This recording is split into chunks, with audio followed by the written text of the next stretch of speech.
Good evening, everyone. I hope I'm audible. Kindly confirm in chat. So, my name is Shekhar, and I'm the Managing Director, CEO of BioTecNika Infolabs Private Limited, and I am also the Chief Editor of BioTecNika magazine. And today we are here to talk about GMO. I've got my honorable panelist, Dr. Jabir from National College, Dr. Jagdish Mittur, Dr. Neha, and Dr. Tushar. We welcome all of you to the panel. Thanks a lot for joining in.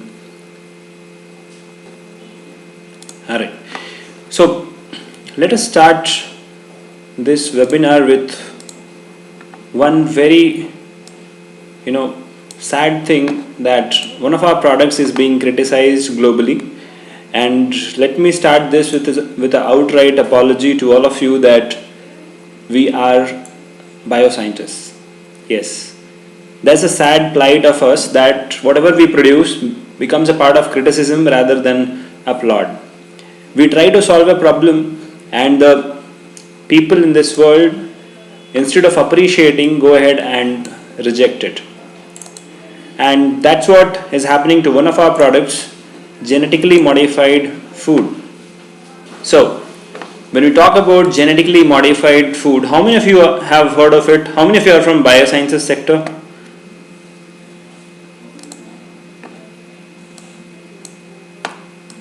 I hope all of you are from biosciences sector and all of you are aware of the genetically modified food, right? So, basically, when we are from the Biotech sector and we are trying to solve this particular problem of population explosion and food, there is a lot of criticism going on. So before we start, I would like to know, do you favor GMO or you don't? Say a yes if you favor GMOs, a no if you don't. We'll go into the logics later. Welcome, Dr. Jagdish Mittur. Thanks a lot for joining in today. Okay. So most of you favor GMOs. That's really great. But what is happening to our society? Why they are not in favor of GMOs? Why they are not willing to opt for GMOs, not willing to adopt GMOs? Is it not our responsibility to educate them? Right? So let us understand today what is the truth behind GMO and what is the myth being spread, and why exactly we chose the July issue of BioTecNika magazine to go outright against the NGOs. Why exactly we are targeting NGOs, right? So when we talk about GMOs, yes, they are modified food. They are genetically modified so that they can have a better produce, they can withstand the climatic condition and give us better, right? And the moment we announced about this webinar, we had a comment from one of our prospective attendees, and she mentioned about Mr. Barlow, the Nobel Prize winner, and he has mentioned that if you want to go back and go ahead with the usual organic agriculture, you'll have a lot of problems which you'll face, because that was built to cater to a smaller population. Today we have a bigger population, right? Let us talk about the truth of GMO and how exactly it is affecting us. So before we start, why not organic? We talk about genetically modified food. Why not we go for organic food? Anybody among the attendees, can we know why exactly we are advocating GMOs? Why not organic food? They have no chemical additives, or for that matter they are grown organically. That means there is no genetic interference. So why not we should go for organic food instead of GMO? Anybody would like to answer that query? Okay, so I'm getting a lot of nice answers. People are saying organic food grow in ideal conditions. By Ruchita, Sapna says it takes a lot of time to cultivate. Yes, exactly. To cope up the malnutrition in developing countries, we should opt for GMO or organic? Aniruddha, you need to clarify on that. Okay, so let us talk about the usual, agriculture which has been being followed for past 3,000 years. We have always said, okay, we are going to cater to the population by this food which we can grow in our farms, but how much equipped is this? Is it equipped to cater to our food and population of future, say when it doubles it, when the population just explodes to another double digit figures compared to today? Will that help? Will this kind of agriculture which exists today will be able to feed all of us? Anybody among the attendees? Will it feed us? No, correct? Alright. This is what is the point right now. So, if you want to go for organic, yes, you must. But in that case, you cannot feed the entire population. Half of the population will go hungry. And is that the right thing to do? It's not. Right? This is what is the need adar. If you want to go for organic food, yes, the rich class can go for, but not the people who are poor, and that is developing countries. Right? Now, let us talk about the myths and the truth behind it. Now, I have got a comment from Ruchita. She says that because the day-to-day population is increasing disruptively and this is disrupting the environmental cycle, hence the usual agricultural patterns will not be able to support us. And that is why we need something, a scientific breakthrough to feed us. What can be that? Can we eat, the electronic waste? No, we can't. We have to have something which can quench our hunger, right? And I am sure a lot of you have a lot of comments. Please feel free to bring it up, and this is the platform where we are going to talk. So as I said in the beginning, let me start this with the outright apology that you are a bioscientist and none of your products are being appreciated, even though you are trying to solve a major problem of the society. So it is our duty as bioscientists to propagate, to tell people that, boss, there is a myth and here's the truth. So let's look in the myth number 1. People say GMOs are unsafe and unhealthy. Do you agree? No, not at all. Right? Okay, Dr. Muthukumar, you want to know who is opposite to GMO? Right now it's an open debate. If you want to be opposite to GMO or if you want to be in favor of GMO, please feel free to go ahead and comment, and I'm going to take it up. Okay? I'm going to take it up one by one. So don't worry. If you are against GMOs, you're most welcome. And if you are in favor of it, please go ahead. Express yourself. This is the platform where we want to listen to you, and we want this voice to spread, negative or positive. Right? Because there's no point in banning something outrightly rather than debating about it and coming to a conclusion, right? And we all intellectuals have every right to come to a conclusion. So this is the right place, right time to talk about it. Okay? So I hope the audio issues with my panelists has been resolved.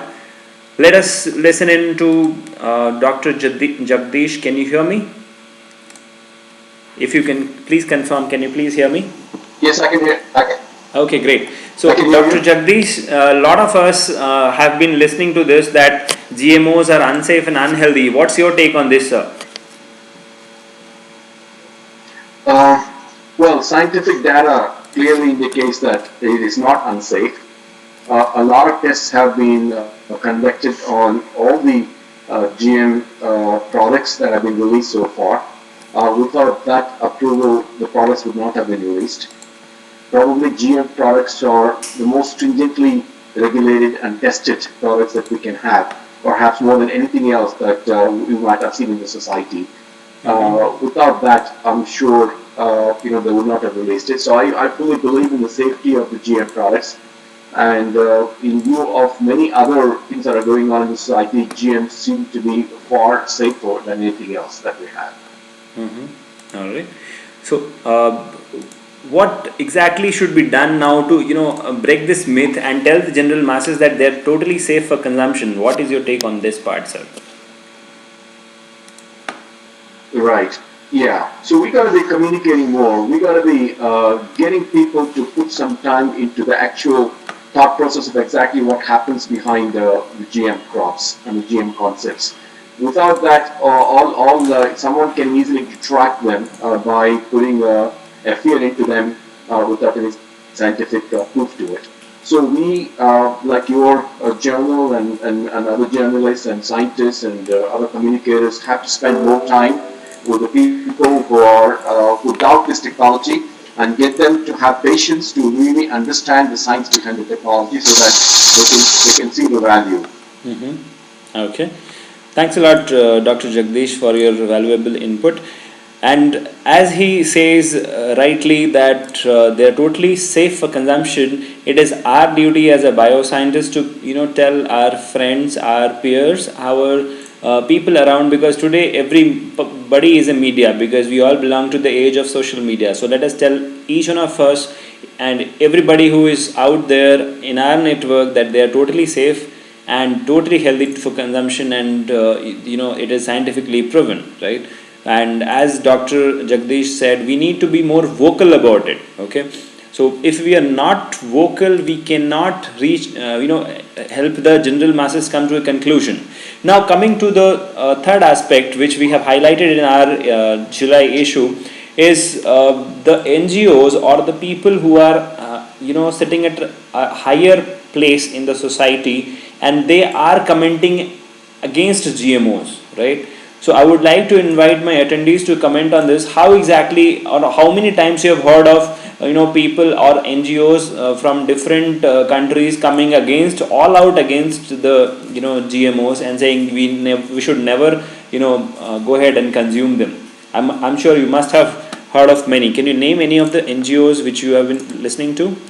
Now, that is what we were talking about at this juncture. So we say we are on this slide saying that okay, GMOs are safe and healthy, and we need to be vocal. But okay, there is someone who is really very much powerful, and they belong to the upper strata or the stronger strata of society, who can actually go ahead and tell the common mass that hey, don't consume this.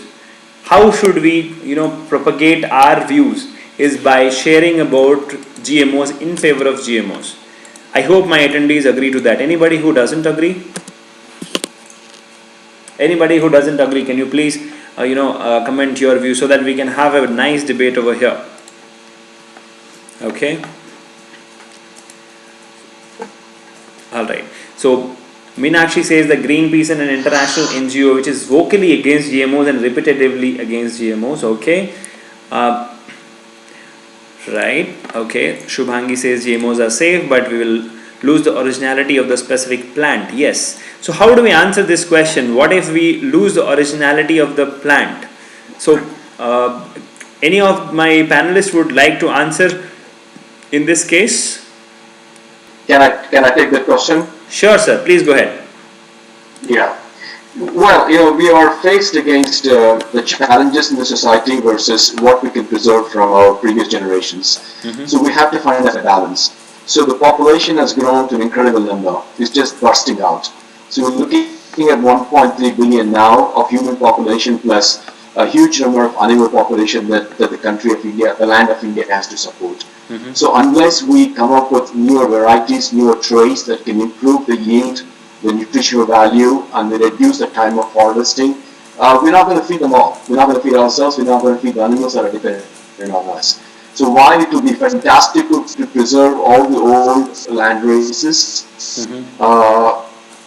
we also can create the older characteristics of the characteristics of the older races and combine with the new traits. So that's probably the only way we will be in a position comfortably to feed the nation in all aspects. Right. So as Dr. Mithu rightly said, the originality would not be lost. But yes, I do have a point here that if you don't want to lose the originality of the plant and or the species, and rather continue with the advancement, why not go for a regulatory body or a body which can regulate, just like how we have FDA for the pharmaceutical sector, right? We have been told a lot of times that they reduce the biological diversity, right?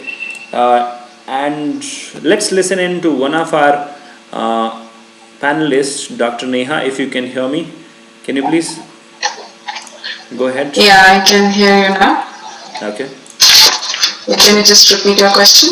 My question was, there is a myth saying that GMOs reduce the biological diversity of the species. So how exactly we should, is it true or there is no truth behind it? Actually, GMOs, they do not, they are never a threat to biodiversity. Rather, they actually increase biodiversity. By biodiversity, what do we understand? We are going to increase the diverse flora and fauna on this planet Earth, right? And when we are creating something new, it's not something very new, rather we are just doing some kind of genetic modification, and we are going to get a produce which is of better quality, which has got a better sustenance, and which has got a better kind of, which is much better than already existing variety. So actually we are adding to the biological diversity. We are making a new kind of species, but it's not entirely new. It's not something which we are doing it artificially. Rather, we are taking in genes which are already existent in on the planet, which is already present in some of the other kind of plants or animals, and we are just taking it, we are putting it into the required kind of plant, and we are getting a benefit. So basically, in my opinion, we are actually increasing biological diversity. We are not decreasing it, and we are never a threat. I mean, the GMOs are never a threat, right? And apart from that, since we get a better produce, so that also serves the purpose which already all the other panelists have been talking on so far. That is serving the purpose of reducing malnutrition or reducing the food scarcity which the country is facing, right? So in my opinion, the biodiversity is not a threat. I mean, the GMOs are not a threat to biodiversity, as well as they are actually going to help in solving a lot of other problems. And another thing which I wanted to quote over here is, let's start talking about GMOs, because it's a new thing. So there are a lot of people who are very much reluctant in accepting it, since the kind of society we are, and it's very good also that we question a lot of things. We don't just accept it, we just question it, and with the help of social media, or with the help of whatever information sources we have, we question it, and let's start talking. And once we start talking, certainly everybody will get to know the good qualities of the GMO food, like the way right now we know about organic food. Sometimes back the people were not knowing anything about organic food, right? So same way it will start happening. Alright, thanks a lot for your input, Dr. Neha. In the meanwhile, among the attendees, Dr. Muthu Kumar is coming out with very nice points, and I would like to read out here that the NGOs say that the GMO show a character of gene which derived it as a myth. They do not know the gene, it is specific, and they do not specify the protein. They just create a hoax and a havoc, right? And what he means is, NGO, they say that all the GMOs are sterile, which is not true, and it needs to be explained to the farmers and the consumers in the right way. And thanks a lot for your input, Dr. Muthu Kumar. We are really privileged to have you on board here as an attendee. Now, if you look at my slide right now, which is on your screen, if you look at it, what we have mentioned about the crop domestication is actually a genetic modification. When you adopt the wild cabbage and convert it into a broccoli, it is genetic modification, but we have adopted it. Why not now? So, and if you look at the box below, it says GMO saved the Hawaiian papaya and American chestnut tree from the brink of extinction. So it can not just maintain originality, but also help us bring back the food which is going to get extincted, right? So these are the points which I would like to reiterate here, that if you are mentioning that originality will be lost, which was a point some time back by one of my attendees, then let us have a debate and let's start talking about it, and let's resolve this issue. Just because a mobile has got a radiation issue, will you stop using a mobile? Can I have an answer to this? We all know that every mobile has got a radiation issue, right? And then you will say that there is a regulatory body to control it. Am I right? So will you stop using mobile just because it has got a radiation issue? The same thing, if you are scared about the originality of the genes or the product which will be lost, why not have a debate and control that rather than outrightly rejecting the entire technology? What is the fault of technology? The fault is in the usage of the technology. Am I right? Everyone? Okay, so now let us talk about another myth, and this is a very important thing which has been talked about in the corporate sector as well as the by the NGOs in general public, that there will be a corporate control on agriculture through GMOs, right? And that means essentially Monsanto is going to control our food. That's what people say, right? Or the NGOs say. So how exactly we should counter argue such a myth? Anyone from the attendees or from the panelists would like to participate? All right. So Dr. Mithur, please go ahead. This is right. This is an absolute myth. There is no stopping of public institutions like the state universities of agriculture and the other such institutions that we have in India to go ahead and develop it. Unfortunately, because of the public outcry and because of the regulatory control of such as field trials and lack of encouragement, they're not moving forward. So the only institutions that are moving forward are the multinational companies. So we are allowing them to grow in an area which is very much required by the world. And the next thing, we also complain that it's only multinationals. So if public institutions, there are many public institutions which have actually developed genetically modified crops and organisms. If only they can be allowed to carry out the field trials, then they will be in the market as well.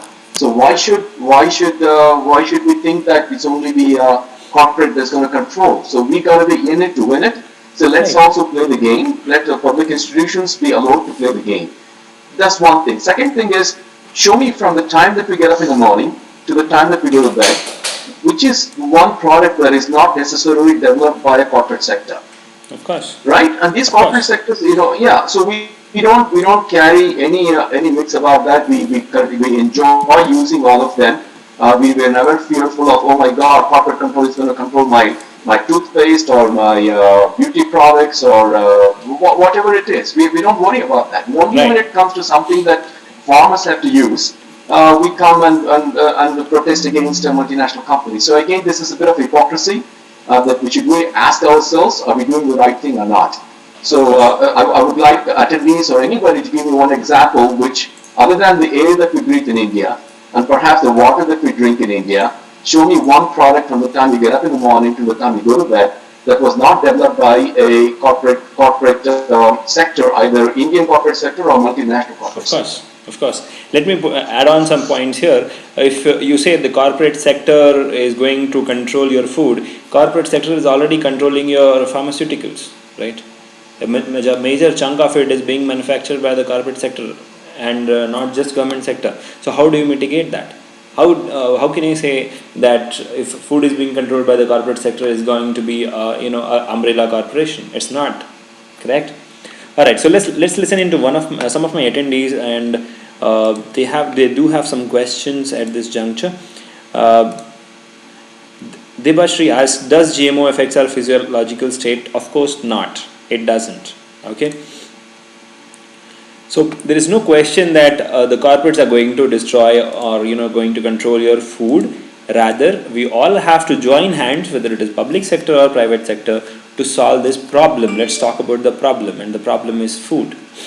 Now coming to the patent issue, there is a myth that GMOs are patented and is monopolizing the food industry. So can we have some input from my panelists? Anyone who would like to participate and talk on this? Tushar, are you there? Okay, we have Dr. Mithur. Dr. Mithur, please go ahead. Yeah, surely. If there's anyone else who want to answer it, I would welcome them to. But in the meantime, these days it takes a lot of money, a lot of investment, a lot of time, human resource, and what have you, to develop a product, whether it's a pharmaceutical product or an agriculture product. Right. And the companies or the investors who invest in these companies to bring out this product, they have to get returns. It could be break-even returns or it could be profits on top of break-even returns. That they could use for new research to address new challenges. Without that, how are we going to survive? And show me one businessman, whether it's a street vendor or someone who is not profit oriented. If you're not profit oriented, you're not going to sustain. You're not going to live. So in terms of monopolizing food industry, same as what you did in the previous, to the previous question. So allow Indian companies, allow Indian institutions to flourish in this area, then we can compete with anybody in the world. It's some of the public and maybe some of the people who may not have understood the technology. We need to be communicating to them. They need to be open to the communication and see if we allow this technology to flourish. India can be a very good competing partner to anyone else, and there is no question of monopolization. Right. So we need to do that. Right. So as we look here, if we are saying that there is a patent thing in place, so that exists in the pharmaceutical sector also, and it is not impacting us negatively because we do have generics. So if you say that intellectual property is going to be a deterrent in consumption of food, that's not gonna be. Right. So let's look at it further. We have got a nice example on the slide. If you look at where is the monopoly in the food industry, is Kellogg's not having a monopoly, or is Pepsi not having a monopoly? Is Coca-Cola not having a monopoly? Or if you can see the bigger brands over there, is Mars or Conagro Foods not having a monopoly? They do have, right, on processed food. So if you can have a monopoly in processed food, why not have a monopoly in the GMO segment? Anybody who would like to counter argue, I most welcome them so that we can have a healthy debate over here. Okay, so we do have comments now from our attendees, and people say that you can't compare GMOs with pharmaceuticals. Okay, and why is that, Maheshwari? We can't compare our food and GMOs with pharmaceuticals. Why we can't? Let's listen in. Give me a logical answer. Why can't we compare pharmaceuticals with food?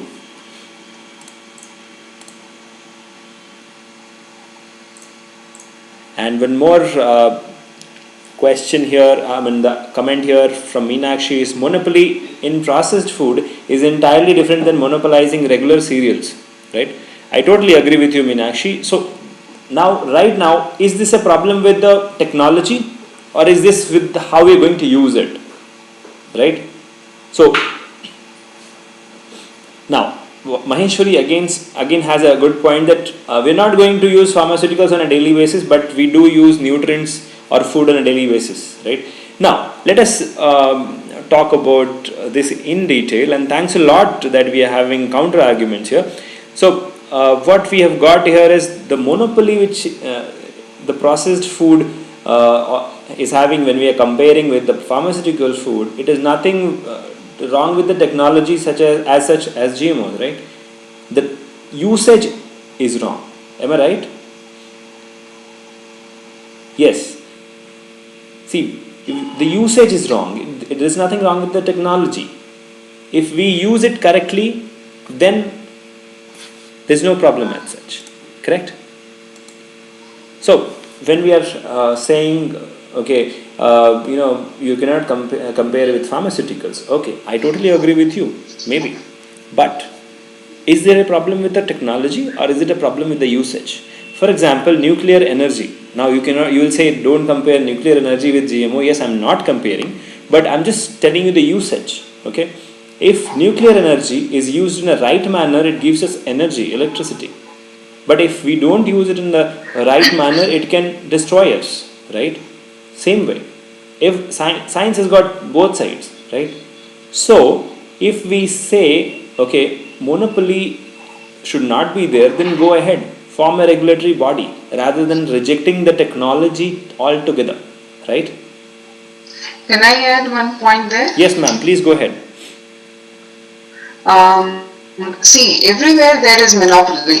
When we talk about rice or wheat in this country also, we always say we need the rice or the wheat from this particular belt, right?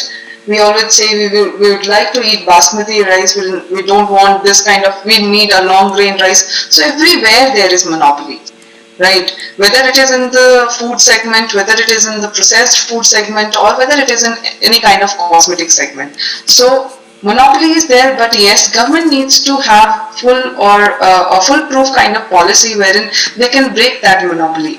If the monopoly is going to harm people, certainly that's wrong. But if monopoly is certainly going to help people, going to serve the society, then that monopoly is quite right. And it's not only that this monopoly is being practiced right now, or it is being forced right now. It's already been there, right? So monopoly is something, it is already there, it is already in the DNA, it is already already existing in the country. So in this case, monopoly is something we should not be talking about. Now, one point which everyone thinks of is that if one kind of company gets a kind of patent on one specific kind of GMO, then it will just charge this much amount of money to the people, and they have to pay it, and then only they can avail that facility or whatever, right? That is not going to happen, because it is all regulated by the government policies, and government policies, they are done by bureaucrats, and you have parliament over there. So that is another kind of story altogether. So basically, if at all, if somebody is thinking that one company has created this kind of product and that is gonna hamper the growth of the society or something like that, it is not. Or somebody is going to put it on ransom, that is also not like that. It is just that the government has to put up a right policy in order to channelize that monopoly well into the market as well as well into the country. I hope I have added already one valid point. Thanks a lot, ma'am, for your valuable inputs. Now, I would like to also, bring in one more comment by Mr. Anirudh, from one of our attendee here, and he has said, sorry, it was Mr. Manish, and he has said, how should I know if my food has been genetically modified? Now, this is a very valid question of genetically modified food labeling. If your food is genetically modified, should we label it or should we not label it? So let us talk about this aspect also, instead of the not just myth and truth, because I think this is very, very valid question, that should we label our food with it's GMO or it's not GMO? So Dr. Mithur, what do you say? Thank you. A very interesting question from so would they ask, well, before that, if it is required to be labeled, yeah, let's label it. But we should not be hypocritical by leaving out, not asking, is this vegetable pesticide sprayed? Is this rice that I buy or millet that I buy, did that crop undergo pesticide treatment? Did it have sewage water treatment? So why is that we only pick on one but not the other one? So we need to trust what the scientists have done for years and years, which have been tested stringently tested by multiple regulatory bodies. So why do we only pick on this as opposed to not discuss other things? So this is where I'm going to have a lot of points which I can come back later and talk to. Just raise the points of hypocrisy that prevails in our country. Why we ignore something, while we attack on something else. It's what I call the point of convenience. You brought up, Shaker, the use of cell phones, right? I mean, the use of cell phones. Do Anirudh and Manish also ask, do these cell phones come with a label saying that this is attracting infrared rays or radio wave rays, and it's going to have an effect on my brain cells or my kidneys and so on? Should that be labeled as well? In fact, that probably, to me, being a scientist, that probably to me causes more danger as we are keeping it all the time close to our chest or close to our kidneys. That's right. Compared to something that that has been tested very stringently, and that goes into the digestive system and how and also gets digested. Right. So please let's not be very hypocritical about this. Right. So that's a very valid point you're making here there, Dr. Jagdish. I'm really glad that you have these counter arguments, because I have similar views. Let's talk about, okay. So first NGOs. Let's assume so the Mr. X from NGO Y goes ahead and says all the bad things about GMOs, and then demands, okay, now you go ahead and label your food as GMO. So obviously nobody's gonna buy, and GMO will automatically die down. Simple as that. Now going ahead, what he said is genuinely right. When you go and buy the next cauliflower, would you ask the vendor, is it pesticide? You have used pesticide or not? Right? He won't know. Same thing. If you go and buy a phone, would you ask what will be the impact if I'm using this and keeping it in my pocket, and what is the impact it is going to make on my fertility? Right?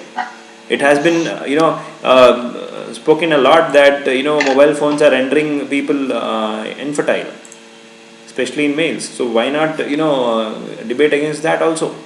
So essentially, there is no impact by the GMO. Rather, the impact is being created by the people who are from the influential background. And why I am terming GMO, because we already internally we debated why not name some of the NGOs. And the only thing is, they are also doing something good to the society, so there is nothing bad. We should not show them in the bad light as well. So that is one of the reasons I am not using the names. But if we say, if you are an NGO listening out there and you are against GMO, then please come out with a valid proof instead of outrightly rejecting the technology. All right. Now moving ahead. We have got some more points for you, and now one of the strong points is GMO is carcinogenic, and this kind of statements has been done now and then by people by the NGO. So any of the panelists, Dr. Jabir, I can see you there. Would you like to come in if your audio is fixed? Dr. Jabir? Okay, I think Dr. Jabir is offline. Not an issue. So let's bring in Dr. Tushar. Dr. Tushar, what do you say about the GMO being carcinogenic? What's your take on this? Almost. Am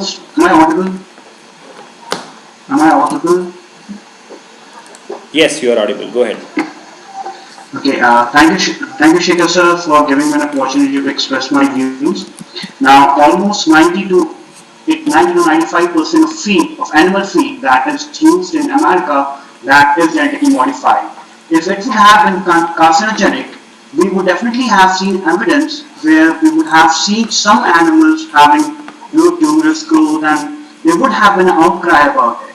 We have been using the genetically modified food as feed for animals, and we have seen that there is no such thing that it leads to an increased amount of cancer or decreases the lifespan of an individual. If it does good. Whatever it does good for the animal. So it has been proved for last several years that genetically modified food does not in any way create cancer. Moreover, before a genetically modified food is introduced into the market, it is stringently tested that it should not give rise to any kind of disease. It should not interfere with any kind of metabolism. It should not be any carcinogenic. It will not lead to any carcinogenic element. It should not could cause trouble to our animal in any ways. Now, since it has been done for several years now. The feed has been used on animals for several years now, and it has been seen that it's a no impact. So it's a clear indication that it is quite safe. Right. So that is what I would like to say on this point. Right. Thanks a lot, Dr. Tushar, for joining in and talking about the carcinogenic effect. Before I actually, talk about the carcinogenic effect, there is a very nice comment from Mr. Dhawan Hemant, and he says that what is wrong in labeling? Still, I would like to know what I'm consuming. Yes, you are. Then we have no issues. You go ahead and mark it as a GMO. Okay, we have Dr. Mithur over here for a counter argument. Let's go ahead. Dr. Mithur, please go ahead. Yeah, sure, if it's required, labeling can happen, right? But it will all add on to the cost of the product. So the consumer should also be ready to absorb that cost and not keep complaining that this is more expensive and that's more expensive. At the same time, we should also argue for labeling all such products, not just GMO products. Otherwise, again, you're being very hypocritical. Right. So that I hope that answers your question, Dhawan. If you have any counter arguments, please go ahead. In the meanwhile, I have Mr. Manish Kumar Sinha, and he says that I'm not satisfied with the answer. I think food should be marked GMO, that will give out standard product. Do you think keeping people blind that they are having in day-to-day life can cause allergies or say cancer if it is carcinogen? So as we said, Manish, it's not a carcinogen, yes. And going ahead, what you mentioned is what's wrong in labeling. I hope Dr. Mithur already answered that. Yes, and now coming ahead, Manish says cigarette is marked, it has got cancer. So yes, it does, and yes, we label it. So what people do? People stop consuming? It doesn't. So we are open to labeling, as he said, but it will add to the cost. And moving ahead, so this is again a regulation issue, not a technology issue, is it? Manish, I would like to listen in. Is it a fault of the technology, or is it a regulation issue? It is a technology. It's not a technology issue, right? So if we can create food for you, now how you use it, you have to decide, right? So if you want to label it, you don't want to label it, go ahead, but please don't. Or rather, I would say nobody should spread false propaganda against it without any proof. Like people say it is carcinogen. Do you have a proof? We have a proof that mobile phones cause cancer. Why not stop it? Dr. Muthukumar. Another point I would Yes. like to mention over here is none of the corporate companies who are making GMO food or whatever, they have said no to labeling, right? They've just justified their own statement by saying that labeling will lead to this or that, whatever. Now it depends upon, once again, the kind of policies which the law of the land has, right? Whether labeling is something which is allowed, it has to happen for everything, right? So it's not on the corporate sector that labeling, they're not willing to label, they are willing to label. They are willing to label the product, but yes, in that case, it's once again, if it is made mandatory, then certainly it will be labeled. Like we have a lot of medicines which are labeled, right? It has got this or that kind of chemical, right? Still, we go ahead and we take it. So let's point out on the aspects of the genetically modified food. It's going to serve the people. It is going to change the scenario of malnutrition and the starvation in the country.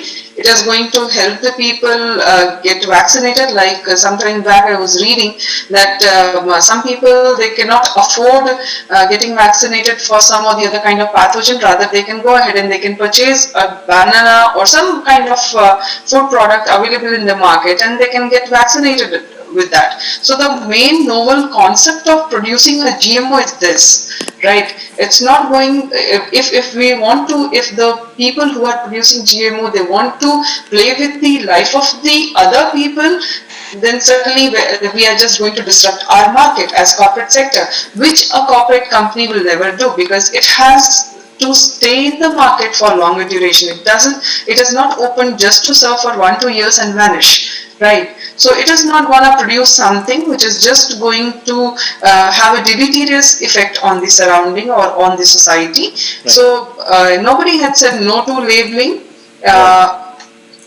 Nobody had said no to labeling, but only problem will be your the law of the land that has to come up and that has to take its own course. Correct. So, as Dr. Neha rightly said here, that what you are saying is, okay, label it, no problem, go ahead, but that's again a regulatory issue instead of outrightly rejecting the technology.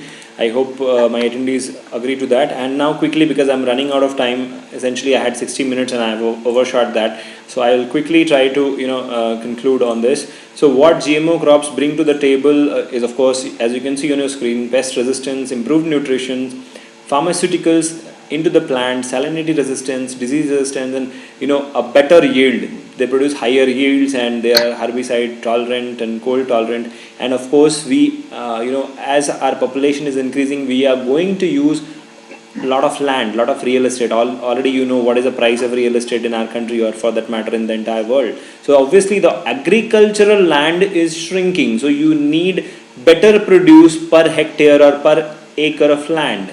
How would you get that? Can the organic food get you, or can the usual agriculture which you have been using for past 3000 years help you on this? Can I have an input on this? Anybody would like to counter argue what I just said? How would you handle if you have less of land and you have to feed more of people? You need GMO, don't we? Can I have comments from my attendees? Yes, we have a comment from Dr. Mithur. Please go ahead. Shekhar, I just want to add to what you were saying so that the attendees can think a little bit more and then they can answer appropriately. So what we need to see in the community, there are two kinds of people. We have the consumers, like most of us, and people sitting in the attendees list, and we have the farmers. Of course. And nobody in the panel or in the attendees in the whole discussion today, in the webinar, no one raised any question about a farmer and his hardship. Right? We have a choice. We have an option. We have many options to choose what we want, staying in the city. Imagine a farmer who grows a crop for 3 months. 3 months he toils in the sun, he works, sweat, blood and tears, put a lot of time and effort, even on a loan money that he has borrowed. And at the end of the 3 months, if the crop is not going to give him the returns for the investment that he has made, what do you do? Right? Whereas if we go to a market, if there is let's say a brinjal that is worm infested, then you say, okay, I'm not going to eat brinjal today. I'm going to go to French beans. I'm going to go to beetroot. I'm going to go to something else. But this farmer who has spent so much time for 3 months, invested all his savings, and even borrowed money, at the end of 3 months he has to throw it away. So who is going to rescue him? So we need technology where it is appropriate. It's not that, again, let me please make it very clear. GMO is not required where it is not necessary. If there is molecular breeding methodology, if there is organic farming methodology that can fulfill our requirements, why should we invest so much money in GM? But there are many situations where we don't have land races, we don't have other methodologies or organic that can actually fill the gaps. Absolutely. So in such cases, we need to look at a technology such as transgenic technology, which can not just serve the selfish attitude of us consumers, but actually a life-saving mechanism for her. So this is something that our community needs to understand first. Then they will see the value of technology such as GM technology. Absolutely. So please, I want the attendees to really, whether they're for or pro, doesn't matter, but they need to think deep about this. I urge the people there to really go to the rural side, go to the villages, spend some time, breathe the air they breathe, drink the water they drink, eat the food they eat, sleep where they sleep. Then you will begin to really understand the problems of the rural side of India. Why do we have so much of migration happening to the cities? Because life is very tough. We are very good in adopting technologies such as cell phone or high-class cars or whatever we have, or high-class planes and things like that, without one question asked. But when it comes to a farmer using a technology, right, it's us who have nothing to do with farming. I actually come from a farming family. I have something to do with farming. But most people who have nothing to do with farming they are the ones who create fear amongst people and ask for really some very strong questions like, is it going to cause cancer in 50 years? Is it going to do this in 100 years? I mean, how can you answer the question? Tell me one thing that we consume today or breathe the air today is not going to cause this disease. Who can really stand up and say, this is what I'm doing today, this is not going to cause me cancer? Let somebody claim that. Yes, that's a very much valid point out there by Dr. Mithur. And now let me add some more points here. If there was a problem with the technology, then we need to innovate on it, right? If there is a problem with the usage, then regulate it, right? And if there has to be a debate, that should only come once we have actually developed the technology, and rather I would like to say we have regulated it properly. Because whatever most of the questions we asked, they're based out of fear. The myth is all based out of fear. There has been farmer suicides being correlated with GMOs. I mean, that's totally ridiculous. People have also the person who works the max, and that too in out there in sun, and that is a farmer, is the most underpaid profession in this country or in this world today. So let us reward them with technology so that they can feed us better. Now, if any regulation has to be done, that is by the government that has to do, and of course the companies have to do the innovation, or the public sector has to do the innovation. But why exactly this fear without any proof? Yes, go ahead and spread the word if it is validated, but is there any valid point if we say it causes cancer? So do you have a proof? If we say if it causes any other stuff, for example allergy, somebody said does it cause allergy? No, it doesn't. And if it does, then please have a valid proof instead of spreading the rumor, right? And unfortunately the biosciences people are buying these rumors and not adopting it, and when the technology is not adopted, it ultimately dies down, right? So that is why we decided to come out very much vocal this time with the webinar, and of course in our cover story of July BioTecNika magazine, saying it is time to prosecute the anti-GMO NGOs. If they have a valid point, please come out, debate, have a proof, right? And as you can see on your screen, we would like to conclude here, and we would really like to thank all our panelists and participants for attending. Okay, we have Dr. Jagdish Mithur over there. Please go ahead with your input, please. Shekhar, if you don't mind, I really liked your slide deck. I think it's a very, very graphical one, and you've shown some excellent examples. A couple of points I would like to make. I think, there should be sort of a general core slide deck that everyone should share. So we communicate the same message, and there can be some minor variations to it. Absolutely. So you actually need to, and then the second thing is we should do a role switch, right? So let's say some of the attendees, let them pretend for a minute or for half an hour or for 1 hour, let them pretend they're pro technology. And why don't you and I and others pretend that there is something wrong with the technology? Right. Because when we switch our roles, we will understand what the concerns that the anti-GM activists may have, and what the concerns that the pro-GM people may have. Right. So if we can do that drama a little bit, then we will begin to empathize with each other's concerns, right? And we will be more enriched in our knowledge. And the third thing is, Shekhar, if you don't mind, the last slide that you have, I would like to reverse that. Okay. Many times what has happened is, what you've shown is something that happens.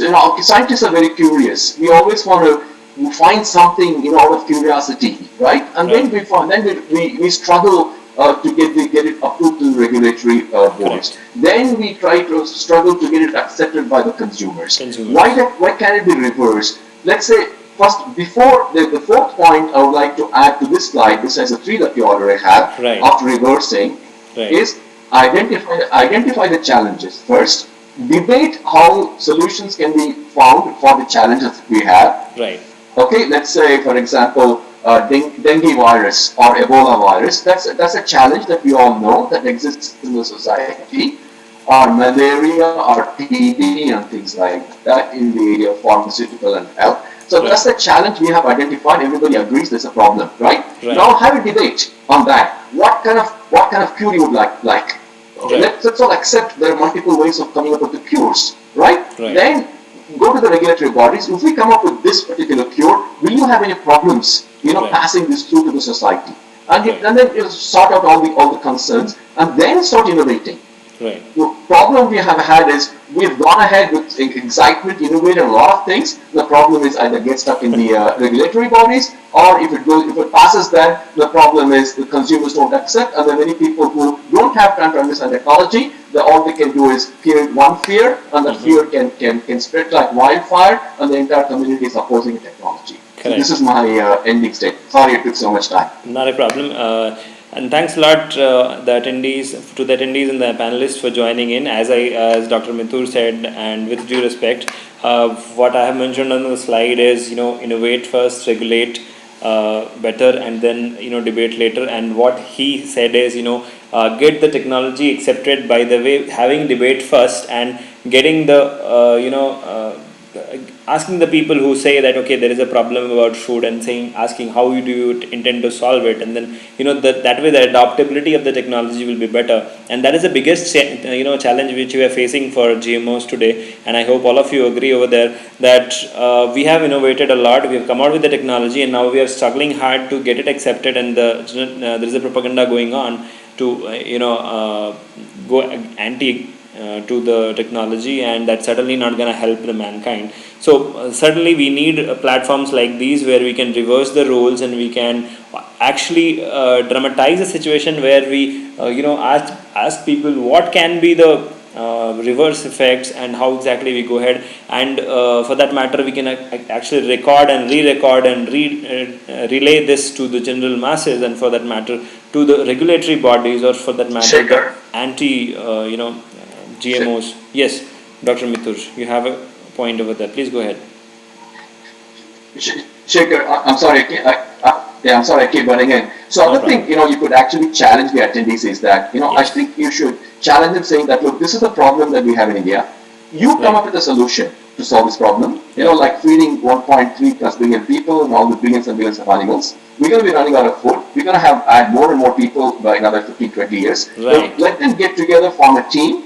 Yes. Form a team and let them write an article that I would like to request you to publish in your BioTecNika magazine. Yes, why not? And yes. Yeah. So something like that would really challenge them to really think in multiple ways. Absolutely.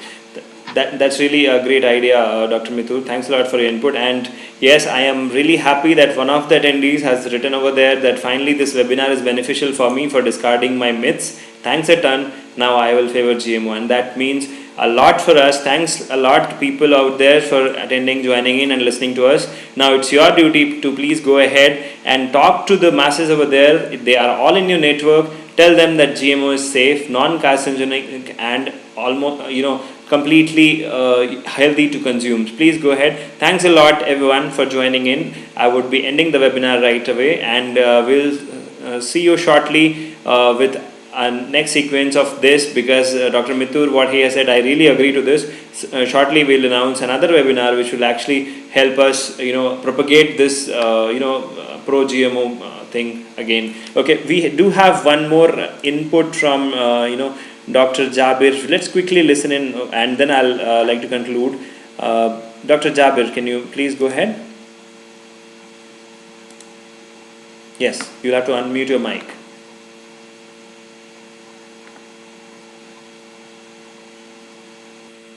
Yes.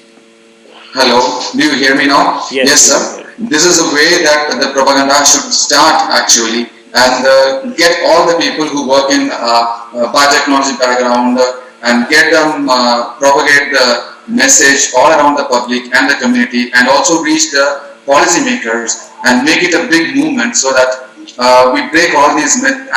And I really congratulate BioTecNika for doing a great job to start with. And as one of the attendees you mentioned has resolved, saying that he has, all his myth, what he has been thinking about this GMO, is all broken because of this webinar. Right. I must really congratulate BioTecNika that it is doing a great job, and it should come up with much more interactive based sessions. Actually, I think that students should be motivated much more, and they should come up to make this information spread around, starting from their own home. Right, of course. Right, and this is the way I think we can break the myth all over the country and get along with GMOs, and let us all support GMO. Yes. And as we all accept the latest technology with whatever shortcomings are there, And similarly, we should also support GMO, and let us work with all the shortcomings, and Yes. let us come up with better policies to regulate them, and so that it is safer for everybody else. Right, right. Congratulations again to BioTecNika for taking it up as a big issue to debate among everyone. Alright, so that was Dr. Jabir from National College, and thanks a lot, Dr. Mithur. And we would like to conclude here. Thanks a lot, everyone, for attending, and we'll shortly announce the next sequence of webinar. Thanks, everyone. Thank you.